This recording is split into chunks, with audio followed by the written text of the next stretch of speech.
Yeah,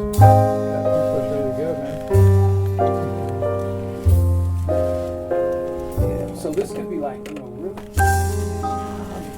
Right, that was hilarious.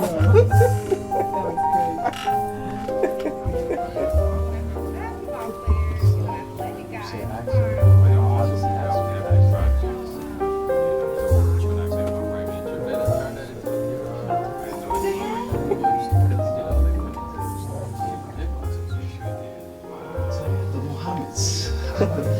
I would like to ask you to share with us your love story. Well, I'm glad. Thank you. I tell people, and it is actually literally the truth. I met my wife on Skid Row. I was an HIV counselor at the Los Angeles Mission, and Omar came up to me and said, "Hello, I'm Omar Abdullah Muhammad." And I was like, "What?"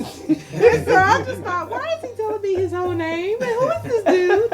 And he had these dreadlocks. I was in the medical clinic because I wanted to get tested for, HIV, because I was very active, although I was a minister and a The believer. first thing I thought, oh, he's cool, and we started talking. So before you even did that, we instantly, it's very funny, he came and sat down next to me one day at lunch, and we had lunch every day, and talked and walked every day until we got married. I So, really you know, enjoyed just talking with her as a friend, as a president, because at this time my mind was so scattered, man. I was considering all kinds of options, like do I want to be polygamous, go back to my Muslim roots and have multiple women and all that kind of stuff. I wasn't looking for a relationship like that. I just wanted to just be, and I think Omar was just trying to figure out who he was. Yeah, and just figure out, he wanted to stop a cycle that was going on that was very negative. I was walking razor blade. I was cutting sisters up and just leaving them, their hearts broken, leaving them all just bloody and messy. And I'm just like, I'm He was tired. going through a breakup and healing over that. I was healing over a broken promise and engagement and all that stuff, and so we were two people healing. But I also knew that I was having this drive to be a father. And so when I met my wife, she was doing the counseling. I didn't know she was my wife then. I just needed a friend. I needed someone to talk to about the situations I was going through. And my wife has a great listening ear. She's she can listen to folk, and she just let me talk. And I think that's where I made one of my first mistakes in relationships. When I told her everything. Talk too much. I talked too much. I told her everything. Because she was my friend. I was not exploring at that time the option of being married. I was just trying to explore the option of just how am I going to work out this situation with this. I'm a sexual being. I want to be a father, but I don't have a wife yet. I'm not fully qualified. Teach and pray and minister together at the mission, and then he came for the HIV test, and I just happened to be his counselor, and which I was the only counselor there, and so I knew his sexual history right off the bat, so that gave me security.